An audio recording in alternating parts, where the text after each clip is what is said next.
Welcome back, everybody, to another episode of Command Center, where we like to put our favorite commander, maybe even yours, front and center. And you know we can't do that without playing those three decorative letters, EDH. What does it stand for today, Hado Cam? All right, y'all should know by now, but I'm just going to tell y'all just to help save time. It stands for expertly designed hallucinogens. You know, sometimes I think about that when I look at these Magic cards because sometimes when these creators create these things, I think they own drugs. What are they on? I'm gonna need some of these artists to take a P test. But before we go down this line, we need to give a shout out to one of our patrons. That's right. We always want to shout out a patron who gives to the Mana Squad and joins the Mana Squad. And today we are giving a shout out to TJ Streaks. Thank you, TJ, for believing in what we do and giving out to the cause. And because you shouted us out, we're going to have to shout you out in your commander. That's right. Who's TJ's commander? TJ's favorite commander is Nin the Pain Artist. Never heard of him. I'm legit never heard of this one.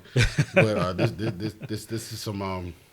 let's get into there's a whole section that some of us ain't adult enough to talk about. So go ahead and tell us about this card. Get into Hellraiser section. Uh-huh. Yeah. So it puts the lotion on. But sorry, keep going. So it's a 2-drop commander for Izzet colors. Is it? Is it? Yeah, it is. I don't know if it is or isn't it. All right. So anyway, you pay X and Izzet, tap it. Then the Pain Artist deals X damage to target creature, and that creature's controller draws that many cards. My brain shut down for 2 seconds. So it inflicts pain, and whoever controls the creature it inflicted pains to draws that many cards. Okay, so you might do it to an indestructible creature that That's you right. understand. Now you understand. Okay, because the struggle is real. That's right. So TJ, I like Nan. I'm scared to use her. I've seen it do stupid and dumb things before, but I'm intrigued. I understand. This is some old Rihanna Disturbia level stuff. Okay, I respect that. So moving on down. You know, when a new set comes out, you know we like to look at the cards, and one of the things that captures us are some of the art from these cards, and a lot of these arts from this one are crisp, clean, and delicious. Like you can put a little Miracle Whip in between 2 pieces of bread and just devour it. So we're gonna go through our top 5 favorite arts. And you can agree or disagree that I'm right, but either way it goes, I'm right. And Say's going to put in his 2 cents, but you guys know how that goes. So you want to start or you want me to start? I'll start it off this time. Like you said, I'm going to go ahead and kick it off. Okay. The first card I want to talk about is a card called the Brambling Worm. Ooh. It's a 7-drop worm. When it enters the battlefield, you gain life. It has it's a 7 body, 6 booty. Well, we're not here for that. I want you to look at the art. Look how colossal this worm is in comparison to this house that is towering up. I love images. It's like Ikoria could have learned something. You know, I wish Ikoria could have done something like this. And if you look at the image, I love images that invoke concepts of dread, remorse, like hopelessness. And if you look at the way he's towering over, even the scenery around, like everything is dying. It's a fallen theme around it. Yeah. Just the images that it invokes that, like, this is it. Yeah.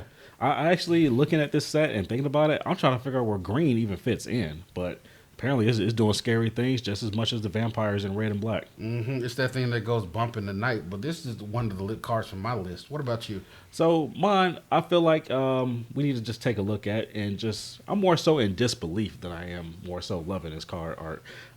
It's almost like someone looked at the title of the card, what they wanted to name it, and they just did it very literally.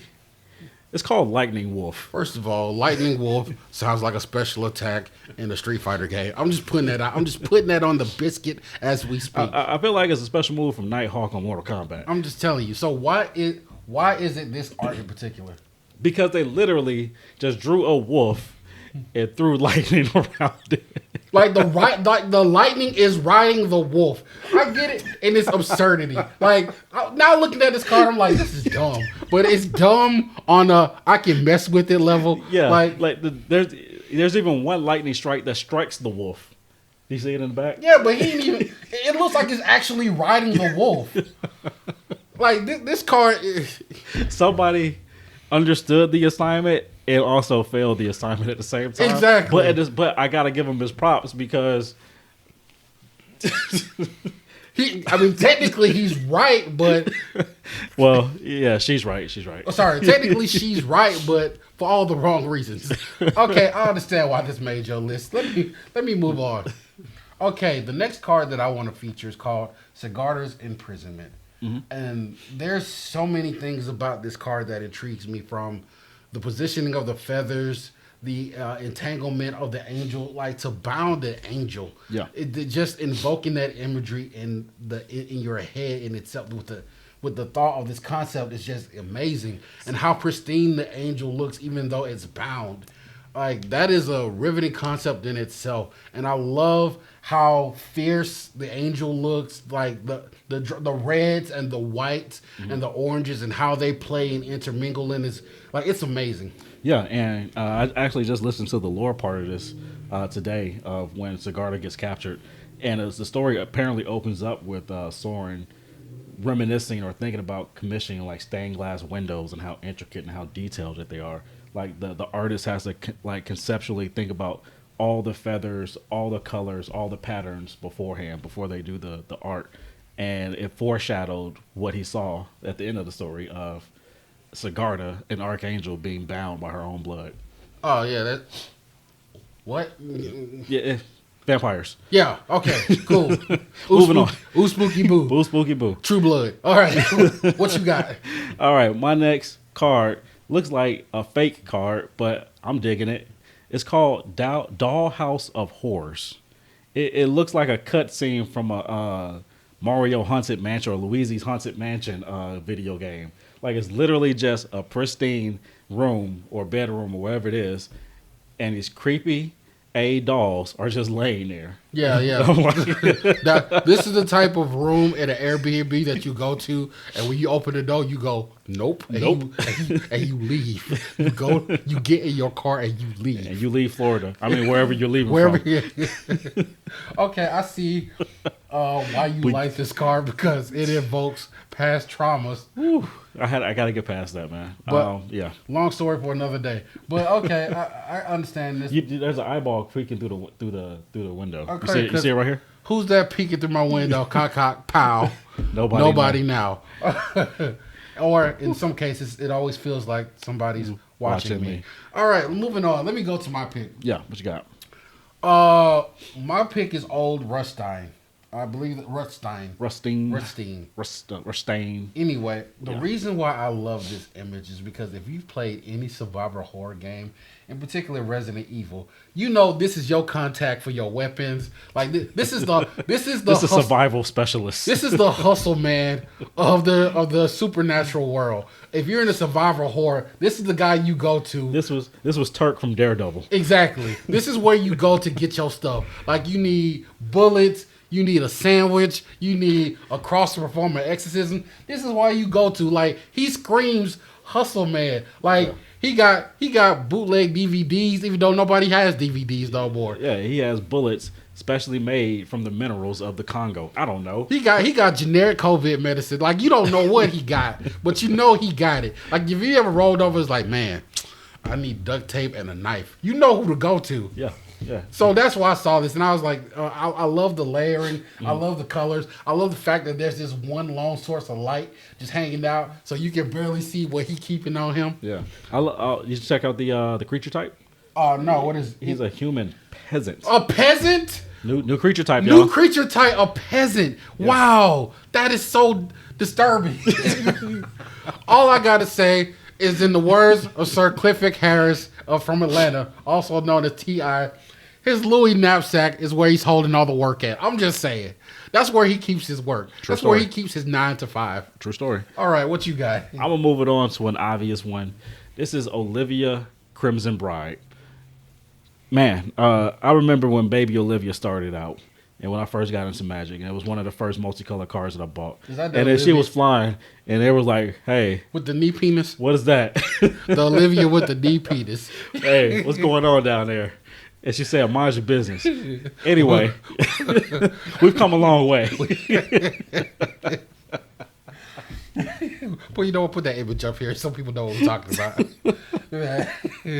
I never noticed that until somebody told me what that was. I was like... That was the first thing people told me after I bought the card. But yeah, like I said, we graduated, baby. Now she got a title. She's about to take over Innistrad, and she is fly doing it. Like, armor / wedding dress or wedding gown, whatever it is, and blood magic coming out, just kind of fuming around her.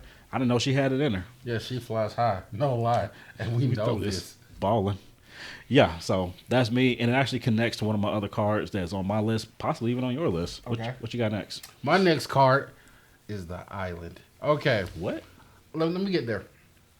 There's this new full art set, and they mostly come in black and white or whatever. Mm. And of course, the last set, of course, the swamps were my thing. I actually bought a bunch of those. But this one of the cards that I love are the new islands. If you look at them, they have this whole Lovecraftian eldritch horror thing, where it looks like a ship crashed onto a bunch of rocks and a jagged reef spiking from underneath. Like I love these images. Like I said, hopelessness and despair. Like like it could be a spiked reef, or it could be a kraken. I don't know. We don't know. You know what's that? A tentacle. I've seen enough anime to know where this is going. No. So so when I saw this card, it actually spoke to me, and I was like, yeah. I smell what it's stepping in. Yeah. People are gonna die tonight. Yeah. So I definitely want to commend the artist on that card, because that screams horror. Next card I want to talk about, I feel like this one connects to the Olivia card, because this is Kaya, Geist Hunter. They just find every new and different way to say that she hunts ghosts. Just come on, girl, get a new name. Anyway, next section's gonna just be Kaya the murderer. My girl, she is jumping through the window, and I want you to realize just how serious and so sincere this is. The girl can phase through objects. She can, but she's breaking through the window. She chose to bust through the window to make her presence known. I'm gonna go one further than that. There's a door to this building. She could have walked through the door, but she's like, no. No. I want them to know it's me. She slid on her Timbs. She tied them up, and she's like, boom. Yeah, breaking through the window. So my girl coming through with the crossbow, radiant aim, and I can only assume that it's at Olivia, because if you look in the corner, you see the blood mist coming up that we saw from the Olivia card. Because I hope this is the barber she requested, because Olivia about to catch this fade. That's all I'm telling you.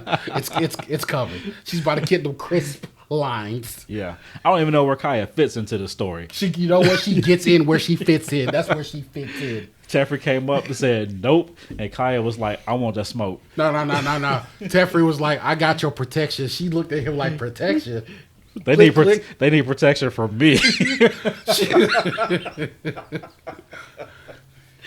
I've never seen a planeswalker pop a trunk. So, moving on to my last and final card. Go for it. Okay. It's called Voldemort Estate. I know that's not how you pronounce it, but that's what we doing here, okay? But the card in question is not is the altar form, which is actually Dracula's castle. Mm-hmm. Again, this gives me Bram Stoker vibe. Stoker vibes. Like the imagery from the book and how they mention the castle. I love that it's sitting on that cliff in the mist. The whole Transylvania vibes. The fact that the trees look like they've never grown leaves. The broken branches. Like, I love this. The little specks of the bats flying off in the distance. The mist. The lights that you know that are gas lit and lit by torchlight. Like, this imagery, I love this imagery. This is one of my favorite designs of this set. As a matter of fact, as soon as I saw it, I had to order it from TCG. Speaking of which, if you see any of the cards that we're talking about and you want them for your collection, please check out our affiliate link at the bottom. Get one for yourself. Help out your local LGS. Help us out at the same time. But this card was amazing. I am definitely putting this in my Edgar deck. As a matter of fact, I might even frame it and put it on my wall. Yeah, it looks like it's something from Castlevania. I can dig it. I love it. Just somebody from the Belmont clan about to walk up in there. Yeah, last of my line, last of yours, killing you in the dirt. 2 stakes, 1 heart. Beep beep. Man, Kevin Hart is famous. All right, so last card I want to talk about, it actually is tangential to the last card, previous card I mentioned. I'm noticing a theme. Yeah, me too. But This is Vampire Slayer. Oh. And I gotta look at the flavor text. You gotta look at the flavor text when you look at this card. When Kaya saved her village, Barrett realized even vampires could be killed. When she brought one down herself, she realized she had found her calling. This is so reminiscent of like Buffy or some of the I was about to say that. Like, I'm so getting Buffy vibes from this card. And you see in the picture, she got something pinned to the wall. No, she got something hemmed up. That is not hemmed up, like posterized. Like Yeah, and she's wiping off the sweat, the blood, whatever from her mouth. Like, yeah, I did that. I'll do it again. You know what? I can only imagine this whole scene. Like, there's fog. You know, the moon is echoing in the distance. There's a wolf howling somewhere. Some peasant is taking a crap because he ate raw meat. And then, for some reason, Queen overtures are being played as they play Princess of the Universe. Yeah. And so I feel like she's doing her action hero walk away from the murder, but except for an explosion, there's a peasant in the outhouse crapping out spoiled meat. But if you actually look into the distance, it looks like something is shooting up into the air, almost like sparks. Or that peasant. Can I get one more card? Yeah, go ahead. Because this was a hard toss up. I understand. All right, winner for best rap album cover of the year.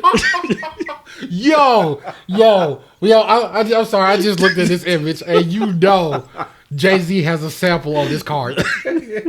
Tell them about it. Winner for best rap album cover of the year, we have Miss Angie, Made of Dishonor. Oh man! First of all, that's the album title right there. Made of Dishonor. Oh my God. Woo. Okay, man. This imagery, this scenery. She looks like she's out of stuff to give. She's out of F's to give. Like, she's like, that should have been me. That should have been me. #1 single, Paint the Block Red. I'm just saying. Always the bridesmaid, never the bride. I'm just telling you right there. Man, okay, I see why it was a horrible picture. But yeah, she got cups tossed over. What I'm assuming is blood on the floor. She the whole room is almost like scattered and painted red. I don't know if those are flowers or blood or ribbons. I couldn't tell you, but it looks hard. It's hard. Eminem was back there making spaghetti. It's a whole thing. I don't think we ready for this album to drop. We ain't even ready for the mixtape. But yeah, that's all I got. All right, but there's plenty of cards in this set that had amazing art. Of course, we couldn't feature them all right now, but maybe there's some cards that we skipped over and missed. How about you put it in the comments, why we're wrong, and we'll tell you why you're wrong. And of course, we always ask for you guys to just like and subscribe, and to tell a friend, to tell a friend, to tell an enemy, and we'll find them. Yeah, we'll find them, and we'll make them watch at least 3 of our videos. And subscribe, maybe try a couple of our recipes. That's right. I'm real sensitive about my cooking. Yeah. But, like and subscribe, but until next time, this album's coming out soon.